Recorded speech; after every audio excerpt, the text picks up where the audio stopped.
If I could have your attention here in the media center, we are now joined by the driver of the number 4 Jimmy John's Kickin' Ranch Ford for Stewart Haas Racing, and that's none other than Kevin Harvick. We'll open the floor for questions. If you have a question, raise your hand. We will get a microphone to you. Jerry Jordan. Jerry Jordan, KickingTires.net, Performance Racing Network. How you doing? Next weekend, Daytona. You prepare any differently for that race, being a night race and hot in the summer versus the other? And what do you think about what do you expect there, or do you just expect total chaos? Yeah, I don't physically prepare any different for that one. Just try to prepare the same every week. So I think the only difference is I don't really prepare at all for that one, just because of the fact that you've been to enough super speedway races. You've got to have the mindset of it's a 50-50 opportunity to either have a good finish or wreck. So that's just the super speedway mindset. Go to Lee, then to Bob. You had tremendous success here when the track first opened, won the first 2 races, and it's been a long time. So what changed with you? What changed with the track? I mean, clearly you're with another team, but that team is, at the pinnacle right now. So, what's the biggest changes you've seen here since you won the first races? Oh, I think as we've come here, we've had, we've had fast cars. It's just it's hard to get everything to work out everywhere. I think as you talk about the racetrack in particular, I think those first few years, coming here, it was obviously a really, really high grip situation as far as the asphalt went, and the different style of racetrack, just because of the amount of grip and the style of asphalt that they used. And I think today, the biggest difference is really just the asphalt, and it has a lot of bumps, a lot of character. The asphalt is wore out, the tires fall off. They've changed the tires a few times over the last few years, and you've kind of had to keep up with that. So it's a really, really hard track to get the handling of the car right, just because of the fact that the bumps are so bad, and that's a good thing. I think as you look at racetracks, and I normally don't run racetracks on Saturday unless I enjoy them, and so I'm racing on Saturday. So obviously this is a racetrack that I enjoy, and look forward to making every lap on the track, because of the fact that it's a challenge to drive, and you can move all over the racetrack, and you've got options as a driver. Go to Bob, then to Mike. Bob Pockris, ESPN. The way the schedule is this weekend, intermediate track, impound race. Do you even practice? Do you do even a mock qualifying run tomorrow at all? And does it change at all again how you and Rodney approach the weekend? There's definitely a change to the approach, just because of the way you have to split up your practice time. Qualifying's too important on the Cup side to not do a qualifying run. If you can qualify on the pole or position yourself up in the top part of the top 5, it sets you up a lot better for that first stage, and puts you in a lot better position from a pit stall standpoint. It's just there's so many things that go into effect as what you would classify as having a good weekend, and I would put qualifying in that category. And I think that's one of the biggest differences in approach in my driving career from where I started to where I am at SHR today, is just the focus on qualifying and how much it helps the beginning of the race get started right, and especially since stage racing has come into play, it's very important to try to put yourself in as good a position, because if you aren't handling as good as you need to be, and you start in the top 2 or 3 cars, it gives you a cushion to give yourself some time to work on your car at the first pit stop, and still try to be in contention at the end of that first stage. So qualifying is too important to just wing it. Mike Kimber, USA Today. Does it surprise you that we've only had 6 winners this deep into the season? Nothing surprises me. I think the previous couple years, I think I think that should be more of a surprise than the cars and the teams that you see running well this year. I think when you look back at the last couple years, I think there's been some, I would call those surprise winners in unique situations to win super speedway races, or a fuel mileage race, or something, road race, something along those lines. you know, I think as you look at the way that this year has played out, I don't really feel like it's a whole lot different, other than, you know, maybe the 48 is not running as well as they have in the past, and they're not in the mix. But I think as you look at really the past few years, for sure, I think it's pretty consistent as to, you know, who the good teams and cars have been. Additional questions for Kevin Harvick. Dustin, and then to Jerry, and then to Chris. Dustin Long, NBC Sports. I don't want to take you back too far to what reputation. Oh, you take me back too far, and I probably just won't remember anyway. So. But what I'm just saying is what I want to ask you about, in one sense, about was last week after the race.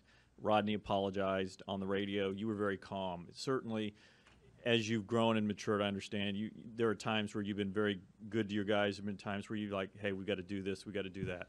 You took the approach of, hey, it's okay. Why was it important to take that type of approach in that situation? And is that something 3, 4, 5 years ago you wouldn't have? Is that a change or not? You know, I think everybody in this room, as an adult, you know, as you go through life, you mature as a person, I hope. You know, I think that the other thing is I don't really feel like Rodney's call affected the race one way or the other. I don't feel like if we'd have waited 8 laps to pit, I don't feel like we'd have beat the 78 anyway.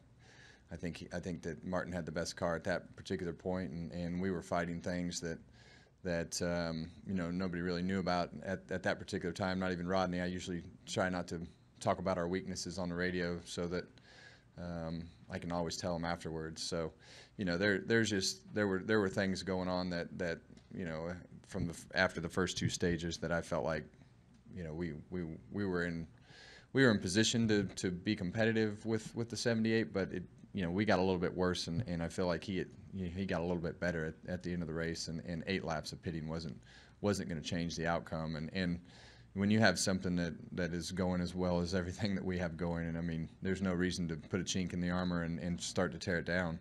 You know, those guys, when I smashed into the side of Kyle Larson and spun myself out in the middle of the straightaway at California, you know, you know, those guys were all there to support me, and that's what I was there to do last week when he thought he did something wrong. So, you know, the support system is really one of the things that I feel like our team has built over the past 5 years amongst each other, and the trust and you know, the support that each other get from each other when you feel like you did something wrong is really part of the strength of the team. And you know, and I always tell people this: I can't drive a slow car fast. You know, we can, as a group, make a car faster. But you know, the communication and you know, the dialogue between us and the relationship that you have as a group of people is how you're going to excel and get the most out of your team. Whether it's a slow car or a fast car, you've got to be able to maximize that. So, you know, supporting him, I still don't feel like the call was detrimental to whether we won or lost. And you know, I feel like that was the right thing to do. Mm-hmm. We'll go Jerry, Chris, Jay, and then we'll finish with Bob. Jerry Jordan, Kicking Tires on that and PRN. Wednesday, 4th of July, any big plans with you and Keelan, Lena? Oh man, you know, we've got a lot going on next week. Delena's birthday and Keelan's birthday and 4th of July and racing in Daytona, radio show. I think I have an appearance next week. So I look at Wednesday as a day off. You know, and that's always good at our house, and so we'll probably just lay low and watch the fireworks from the back porch, and that'll probably be about it. Chris? Yeah, Chris, NightCatchFence.com. Kevin, I was just wondering if you could talk about Will Rogers. A year later, he's progressed from a road course racer, ringer, as a young gun, and he's putting finishes together on ovals. Had another solid night last night in the ARCA race, and part of the NASCAR Next program and whatnot. What do you see long term for Will Rogers in the next 3 to 5 years? Yeah, you know, I think that's you know, I think Will's doing great, and I think he's capitalized on the things that happened, you know, last year at Sonoma, and took the advice of going and running all the road course races, and he's won all of them. You know, and I think in NASCAR racing, I think Will is, you know, he has the potential to go in the Truck Series or Xfinity or Cup Series for that matter, and be competitive on any road course, you know, today. And it's just a matter of getting those opportunities. I think that, you know, obviously the oval track stuff is you know, going to be his biggest challenge to learn. And, you know, in my opinion, Will falls into that category of, you know, if you're a world-class road racer, how long do you chase the NASCAR dream? And, you know, when do you say, okay, I'm going to go do what I want to, you know, what I'm good at?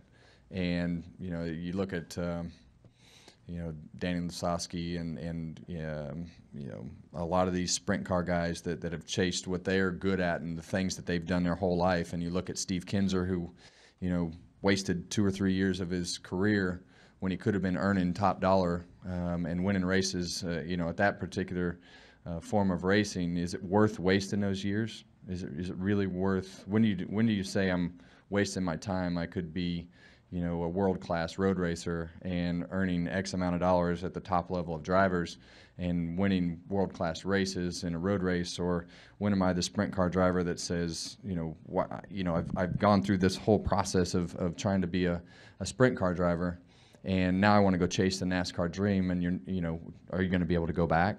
Are you going to be able to have the same quality of ride? Are you kind of screwing up your racing career because that's the path you took? And, you know, you can achieve whatever the top level is at that level and in that form of racing. So, you know, I think he's at a critical point in his career because obviously he's a very, very good road racer, and it's just how long do you spend the time of chasing the NASCAR dream and trying to perfect and try to get the opportunities on an oval. You know, should he be chasing those world-class opportunities in sports cars? And, you know, there's a lot of road racing opportunities across the world where you can make a pretty good living and win some pretty cool races. So, you know, it's that's the trick. You know, I got lucky. I went from go-karts straight into stock cars and followed stock cars all the way through.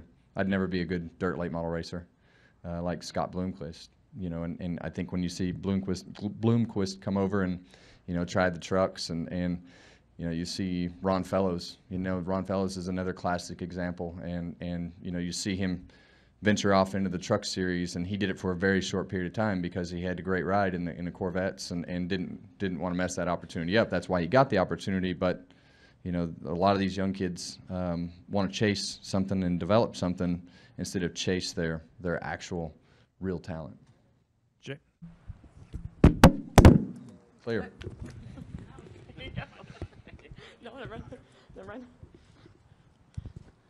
Jay Hoosman, fan for Racing Blog and Radio. With Stuart Haas being the flag bearer for Ford and having 4 teams contending for playoff spots, how do you guys balance preparing for next year with the Mustang coming in, and where do you feel the focus is in making sure that it isn't lagging like the Toyota and the Chevy have been so far? Yeah, you know, I think, you know, for us, I feel like, you know, there's been a well-laid plan of attack on all of that. You know, I think from an aero standpoint, I would put that as, you know, one of the top things that we do best at Stuart Haas Racing. And, you know, I think when you look at it, we aren't building that car to get worse. And, you know, I think when you look at where we were coming into this year, I think everybody was in a little bit of panic, just trying to figure out how we were going to get through the year to be competitive. So that didn't work out that way. And you know, I think, you know, our team, more than just about any team in the garage, we switched from one manufacturer to the other from one year to the next. So they've got a pretty good idea of you know, what they need to be working on and how they need to compartmentalize things to get the workload done. Bob Hawker, ESPN. I just want to follow up on my question on qualifying again, because since it's an impound race, you can't do a whole lot from qualifying to the race. But were you saying that in some ways you might have to say, okay, we've got to set up the car enough for qualifying and then make changes? I'm just saying you got to know what you have for qualifying so you can get the most speed out of it. Yeah. Is it actually an impound race? Cool. Well, Kevin, thanks for joining us. Good No luck problem. this weekend.